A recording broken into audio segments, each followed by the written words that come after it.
So hello everyone, welcome to our virtual Meet the Grad and Alumni Industry Panel for Building and Construction Sciences. My name, if you don't know me, is Kevin Aluk, and I'm a professor here at Mohawk College in the Building and Construction Sciences Department. It's my pleasure to be your host and your moderator for today's Architecture, Building and Construction panel discussion. So thank you to the Mohawk students and recent graduates joining us virtually today. We hope you enjoy hearing about the career journeys of our panelists and their thoughts on how job seekers can engage in the current market. So before we begin our discussions, I'd like to introduce our alumni panelists. We have Mr. James Duncan. He is a graduate of the Architectural Technology program at Mohawk College and is president of Right Start, a general contractor, design builder, and construction management company based in Burlington, Ontario. We have Tim Langlots, who is also a graduate of the Architecture Technology program here at Mohawk. Tim is a project manager with the Southwestern Ontario Building Sciences team for WSP Canada. And lastly, we have Alicia Sliverchick, graduate of the Architecture Technician program at Mohawk, and she joins us from Paul's Restorations, where she is assistant branch manager at their head office located here in Hamilton. So a big thank you to our panelists for taking the time to share your experiences with our students. And I look forward to hearing more about your career paths and lessons learning all the way. So what we're going to do is I'm going to ask our three panelists a series of questions, and they're going to answer those questions for you, the student. We have a total of six identified questions that we're going to ask. So for about the next 20 to 25 minutes, we'll be going through these questions, allowing our panelists to answer them. And then after that time, the students have the opportunity to ask our panelists any specific questions that you may have. So our first question for our panelists today is, after graduating, what has your career path been, and what value has your Mohawk education provided? And we'll start with James Duncan. Thanks, Kevin. So you hear me okay? Because this is the first time I've actually been speaking. We're good. So I did the co-op program under the 531 architectural program, and that is where I got my start. So I got hired for my first co-op. Before I went to school, I was a carpenter's apprentice. I built custom homes, and that kind of led me to this program. From my co-op, I was hired full-time. I went to a company in Brantford and then to a company in Toronto. I was with that company for 6 years, doing some fairly large projects. And at a certain point, a mutual, like a coworker and I decided to start Right Start 5 years ago. And we're slowly growing, not slowly, but quickly growing to that level that we were before. So that's my career path. Thanks. Okay, and Tim? Yeah, so when I first started, I started as an AutoCAD technician right out of school. I got hired after I graduated, and quickly learned that it wasn't right for me. I always wanted to go into the design industry, helping design buildings, but then I quickly realized that it wasn't for me, and I actually got an opportunity at an engineering consulting firm in Burlington doing reserve fund studies, and that for me was a really good learning path for me to learn how buildings work. You're looking at the cladding, you're looking at mechanical, you're looking at electrical, getting to learn the building from the inside out, and basically learning how to budget for the future replacement of different building components. So that for me was a big learning experience. And after learning reserve fund planning and performance audits for new building construction, reviewing deficiencies in brand new builds, I managed to land a job at WSP doing reserve fund planning, but also preparing specifications for restoration projects, from everything from roofing replacement, cladding replacement, all sorts of different envelope technologies. So that's kind of been my career path so far, from the planning stages for replacement of different building components to restoration solutions for condos and all sorts of different buildings. So that's been my career path so far. Okay, excellent. Alicia, same question.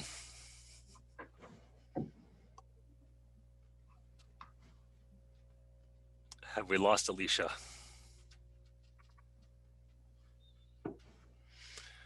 Okay, we will pass on Alicia. So the next question, so what are the soft skills in your profession that have helped So you it to, was actually through Meet the Grad event hosted by Mohawk that I had been in touch. Can you hear me okay? we can now, yes. Wow, that was heavily delayed.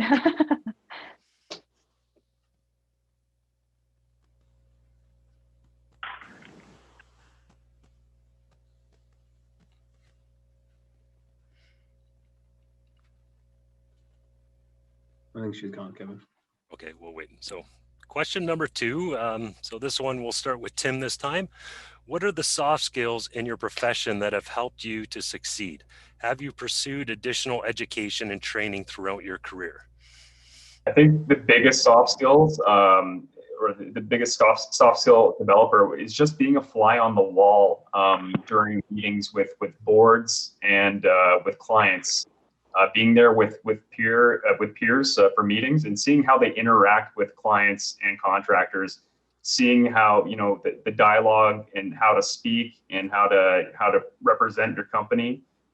You can learn a lot by just sitting back and watching your peers, and then to the point where you can start leading those meetings on your own. You develop the confidence by first attending those meetings, but then slowly sharing those meetings over time. That's how I developed my soft skills from learning from others that have been in the industry for a long time, and dealing with them. So and yes, we're always learning, and it's good when your employer, such as WSP, will help you attend courses to better yourself in your field.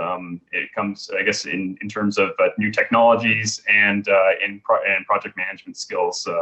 We've been attending courses. I think every year I attend at least one, which is just paid for by my company. So that's nice.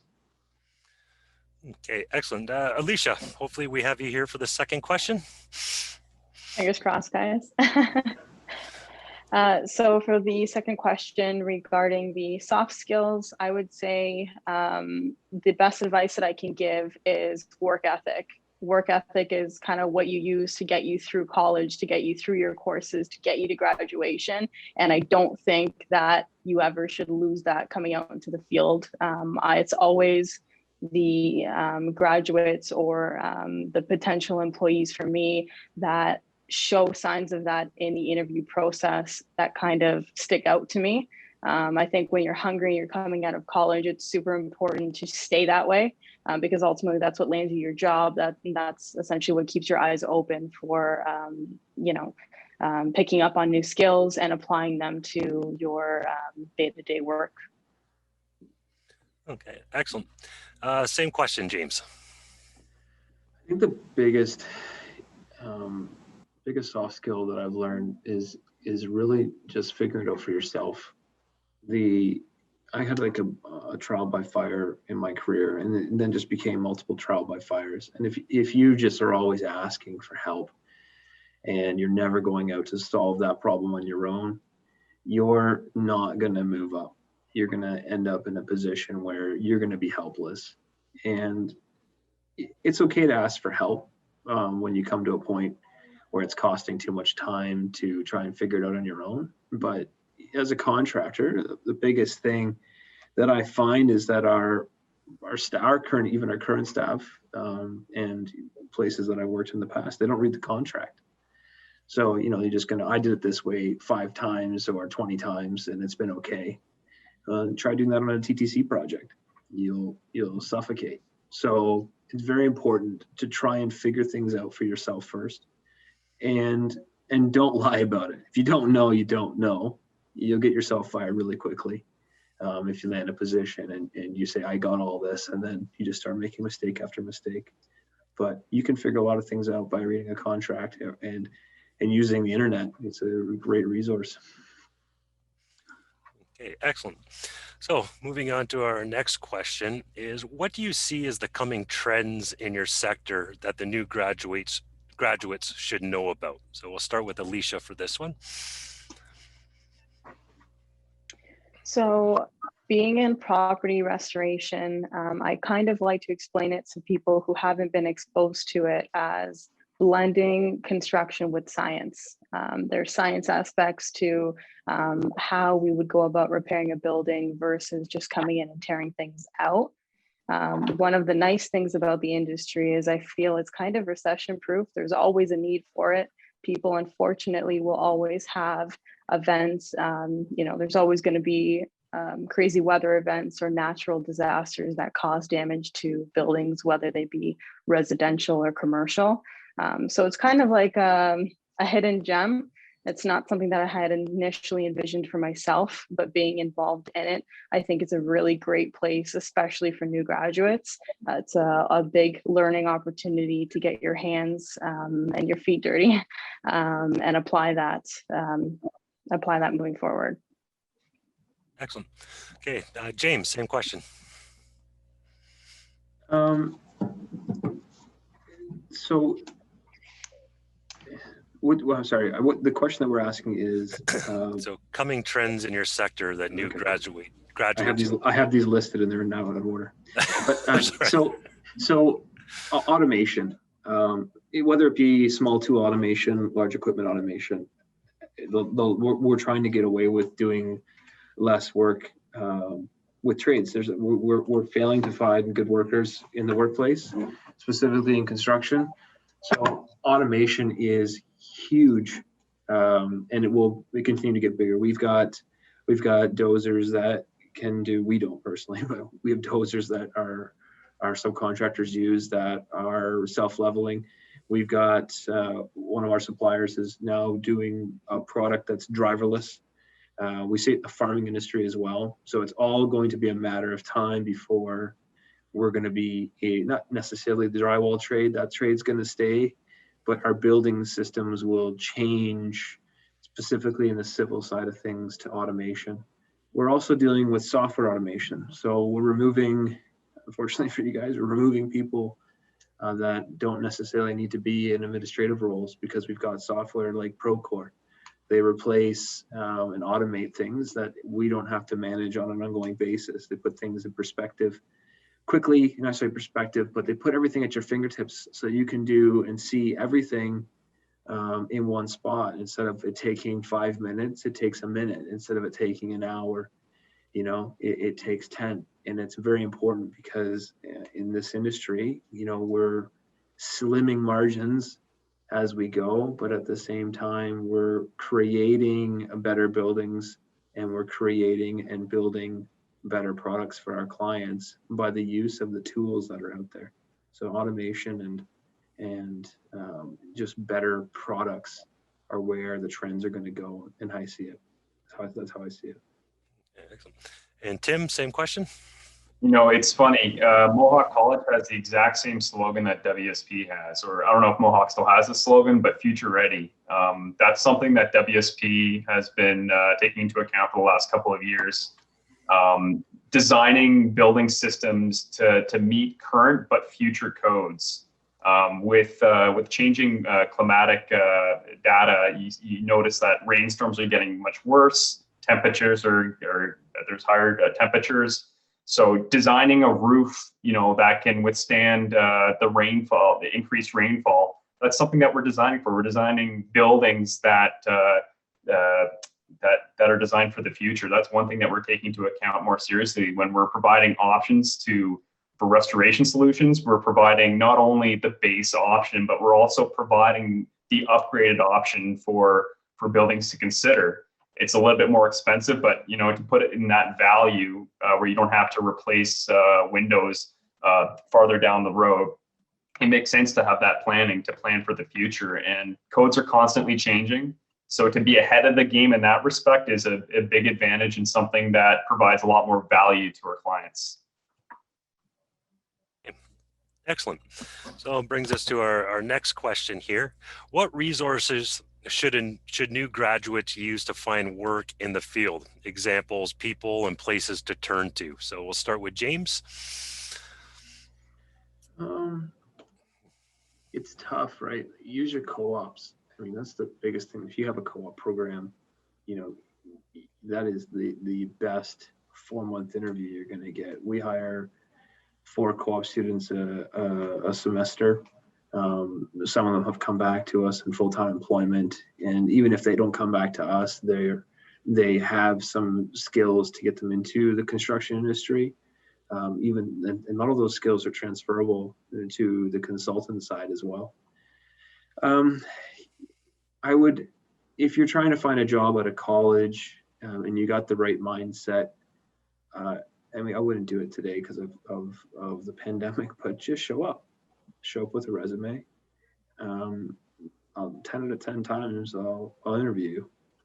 And if you're always constantly looking for work, the phones exist at most of the companies that you work for or that you're looking for. So you just make a phone call or go to that office and drop off a resume and ask to speak to, the HR or hiring. It works really well. And I haven't had specific experiences like that. I find that from our hiring skill set, we do a lot of referral hiring. Somebody that's come out of college and knows somebody that would be really good as a fit, we typically hire that first. So that's a bit of advice. Okay, Tim, same question. Yeah, to piggyback on what James said, referral, that's a huge one. I can say for a fact that WSP, it was because of a colleague from school who let me know, hey, this job's opening up. You're in the same industry, you're in the same field. We do the exact same work. We're looking for someone like you. So I think even like classmates and colleagues that you have in school right now, they might be a great resource down the road. You might want to keep in touch with them. Obviously, like James said, showing up in person, that's worked for me in other jobs as well. But I would definitely say your colleagues and your co-op. I can't say enough about Mohawk College's co-op program. I think it's great. That's where I gained a lot of my experience and helped me get a foot in the door, having that real work experience in that related field that Mohawk was able to provide. So that was huge. And it is a 4-month interview process. And, more often than not, the employer will go back and they'll know you, and you can kind of set that job up and say, I want to come back if you like it, So I think a co-op is a great way to get your foot in the door. All right, excellent. Alicia, same question. I think if your program allows you to have a co-op, then you're probably at an advantage versus some others. So I have to agree with James and with Tim on that for sure. Something else, like kind of touching on that as well, is it really does a lot of the times come down to who you know. Never stop talking about what it is that you're passionate about. Over time, you'll end up connecting somebody who, like these guys have said, knows somebody. Maybe they need a service that you're able to offer.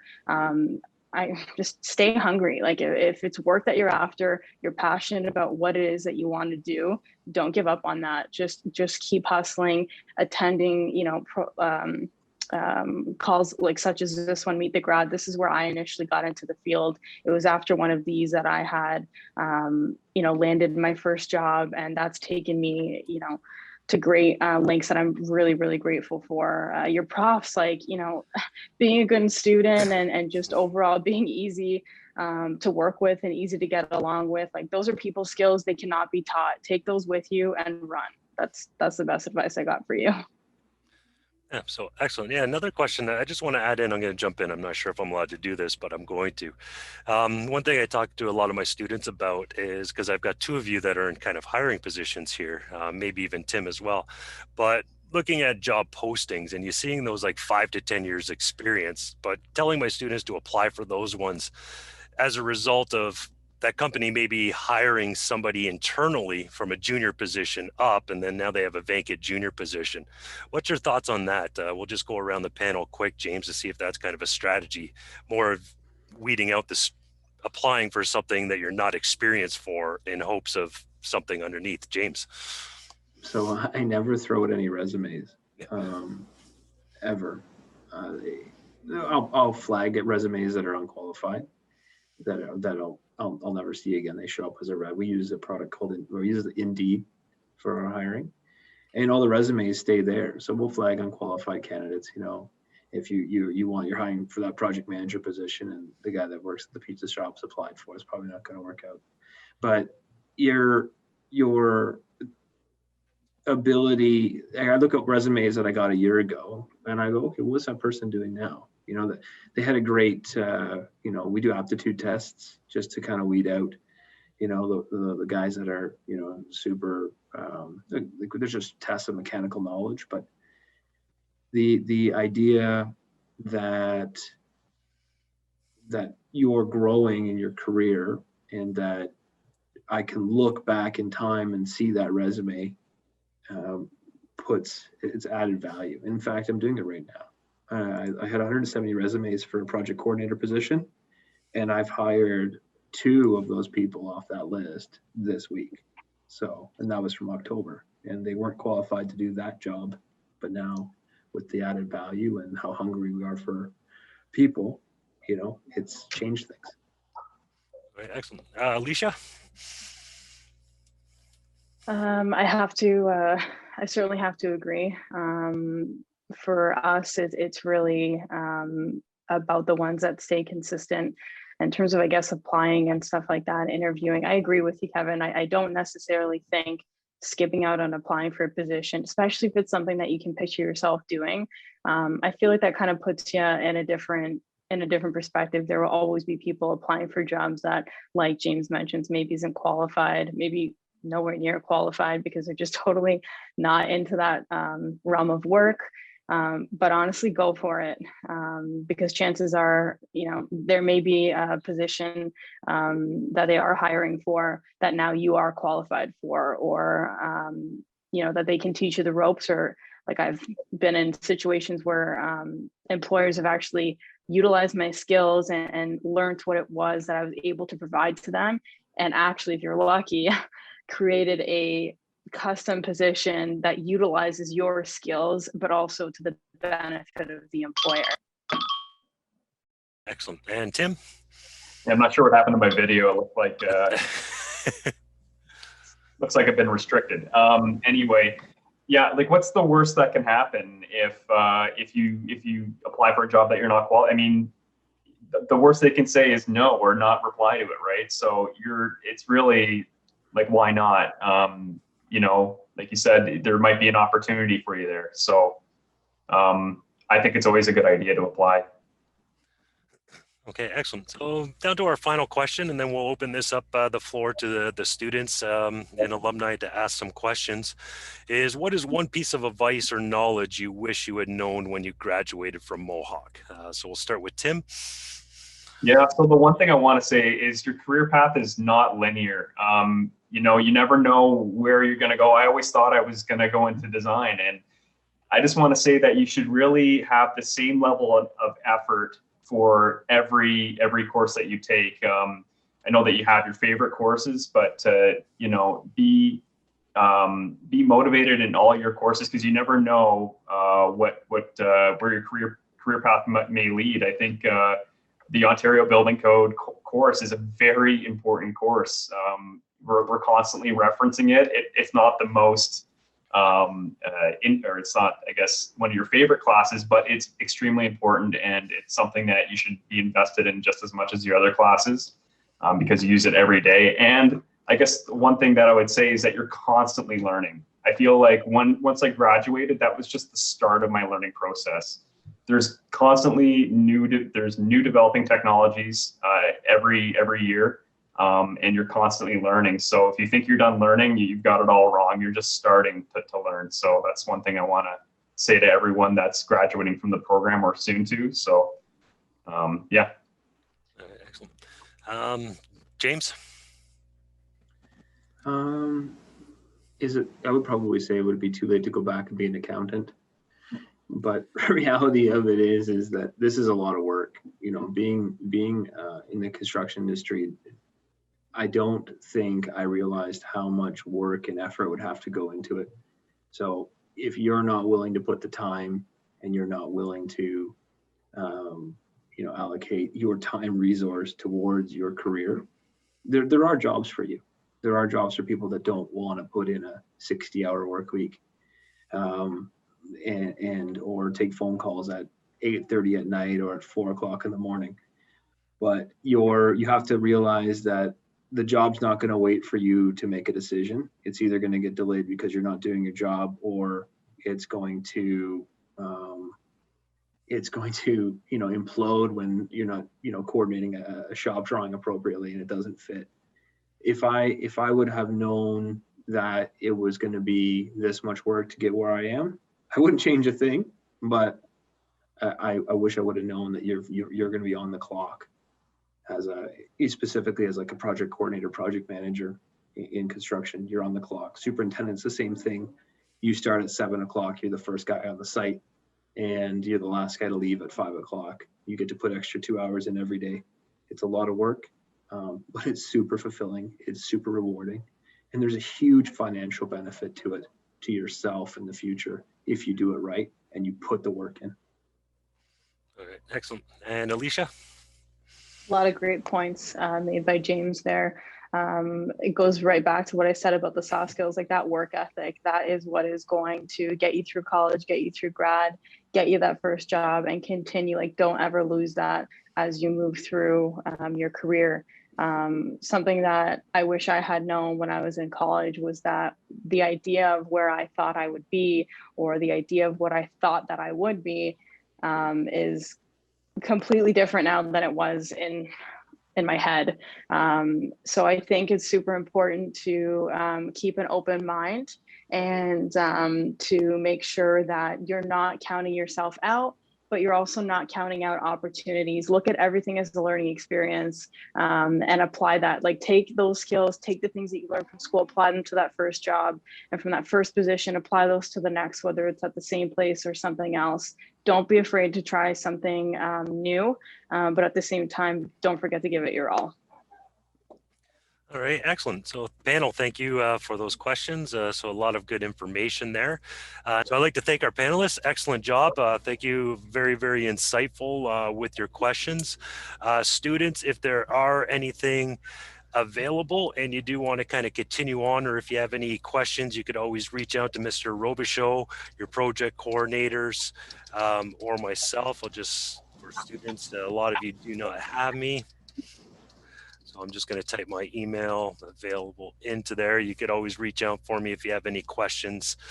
We could kind of continue on this discussion. So this was really good, a little bit tight for time. Would love to have this for 5 or 6 hours and a bunch of smaller ones. But that's it for today. So round of applause. Thank you to our panelists. Excellent job.